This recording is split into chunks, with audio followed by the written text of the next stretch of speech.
Hello friends, so today we are discussing a new topic, sovereign nationalism or the strategic autonomy, which comes under foreign policy in GS2 syllabus.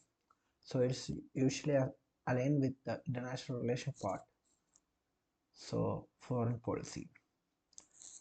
So in 2025 mains, there has been a question regarding this. The question is, with the waning of globalization, post-Cold War world is becoming a site of sovereign nationalism. This was the question which was asked in JST paper in 2025. So we will be addressing this topic in all the dimensions which we need for addressing that question. So let's get into the topic. So as introduction, so we are talking about the sovereign nationalism, right? So or the strategic autonomy India is having. So in IR related questions, we should be able to add some current affairs, hot topics. Okay, as the introduction.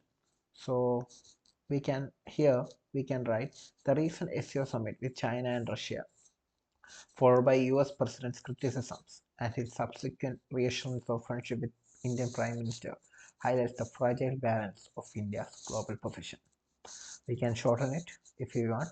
Okay, so for a 15 mark question, this is more than enough. So what we have done here is we are actually connecting the idea sovereign nationalism with the recent geopolitical event. The SEO summit was one such event. Okay, so now let's get into the body part. So I had here a thinking pattern for it. So this pattern is for the way we want to think and connect to different areas for this question. So the thinking pattern here I followed is we need autonomy in what? In internal policies. If the government of India want to make a law in India, no other country should intervene in it, right? It's an internal matter, right? Okay. Then on choosing front, which nations we want to cooperate with or which nations we want to avoid. That should be our own choice. Like, right? Then the climate policy. Then about the technology, whether it be nuclear technology, whether it's something regarding AI, or whether if it's something regarding the defense sector, collaborations and all, right? Then regarding trade and the region-wise autonomy. So we have to think into, right, not the global only, but in the Asia Pacific, in the South Asia Pacific. Okay. Likewise, also we should be able to think. This is the thinking pattern I followed in preparing the note for this topic. Okay, so why regional autonomy is so crucial for India? Why is it we need that much sovereign autonomy? So we can say about the historical continuity. Like from the day of independence, we followed this principle. For example, the Nehru's non-alignment, okay, to US, neither USSR or the USA after independence, and which extend to today's multi-alignment. We align with both US and Russia. Very few nations did so. The second point here is manage great power rivalries. We were able to manage the great powers like the US, China, Russia. So actually, the relationship with US have been going good till date, but now we are facing some tariffs. But till now we were not involved with them, right? So we had balanced US, and historically we have been in ties with Russia, and yeah, some strains with China, but we are improving our relationship with this multi alignment policy and due to our sovereign nationalism. Then comes the economic security. So important discounted Russian oil despite Western disapproval during this period of Russia-Ukraine war. This shows our autonomy and which in turn as ensures affordability. Oh, this is so much spelling mistake. Affordability and ensured stability in the global market. Okay, so what happened during the last few years was that many countries, due to the Russia-Ukraine war, have imposed sanctions on Russian products and the countries which buy Russian products. But what did India do? India continued purchasing crude oil from Russia and thereby stabilizing the global price for crude oil. Okay, technological sovereignty. In an age of AI, semiconductors, and cyber threat, autonomy is so important for India that it shields from dependence on a handful of global tech powers. Okay, so AI.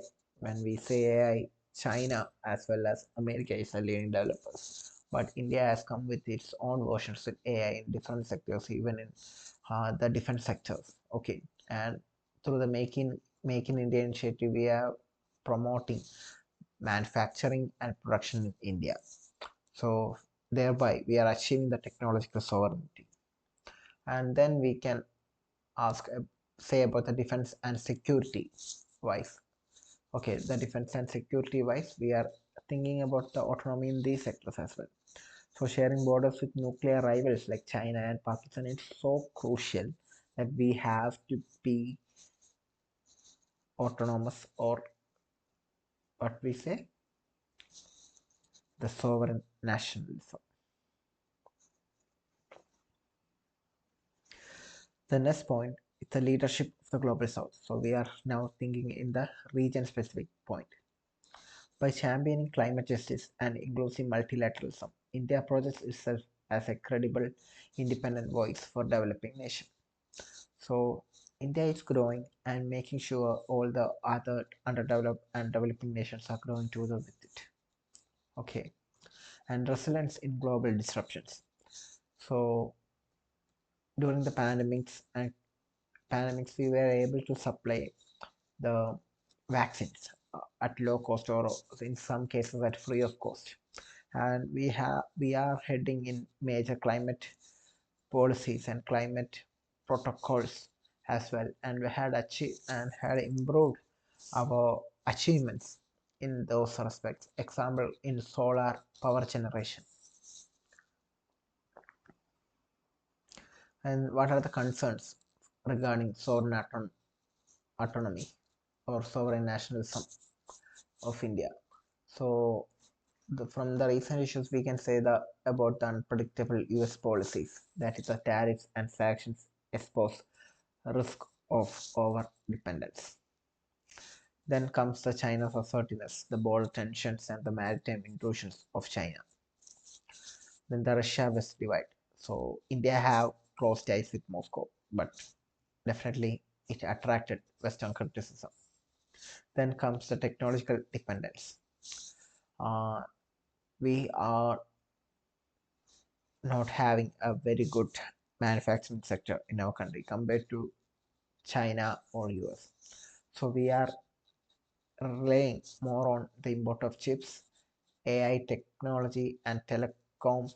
Everything, we are so much dependent on other nations, especially the developed nations like China and US.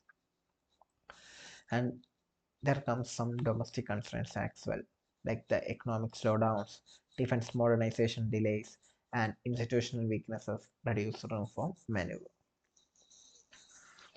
Okay, so this question, in this topic, we have been thinking in this dimension. Okay, the climate policy, technological, region-wise, trade-wise, and in internal policies and internal issues, climate policies, and choosing fronts. So way forward, like we can make the way forward from the concern part. Okay, so we can build economic resilience through manufacturing and energy diversification. We should invest in indigenous technology in semiconductors, AI, critical minerals. That it's Make in India initiative. We should promote it more. pursue balanced partnership with US, Russia, China, and Indo-Pacific democracies. Okay, we should pursue balanced partnerships. So maybe we have to uh, reduce the tariffs we already imposed on US products. We have to maybe adopt, maybe ensure the import of BT BT corn that the US want to sell in Indian markets. These are the ways we are balancing the partnerships.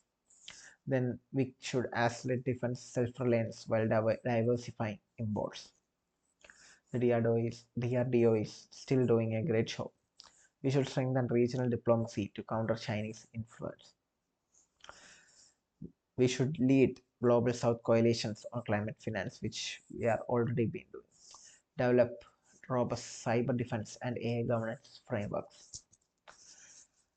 As conclusion, we can say in today's fragmented order, India's survival lies not in alignment but in resilient independence, engaging all depending on none. That's an important area. Engaging all depending on none. So so I am adding an extra point in conclusion. We can use either of these. The strategic autonomy enables India to safeguard its core interests while projecting itself as a sovereign pole and a leader of the global south, standing not apart but tall in a multipolar world. So the second conclusion sounds more better. We can use that for writing our answers. It means strategic autonomy enables India to safeguard our core interest while projecting itself as a global leader from the global south, standing not apart but tall in a multipolar world. So that's a bit lengthy conclusion. You can come up with your own conclusion with a much simpler versions. So that's all for this topic. It's a good topic we can expect in the coming mains exams as well. So this was asked in the 2025 mains as we have discussed earlier. So I hope you all had enjoyed this session. Comment your feedback in the comment section. Thank you and have a great day.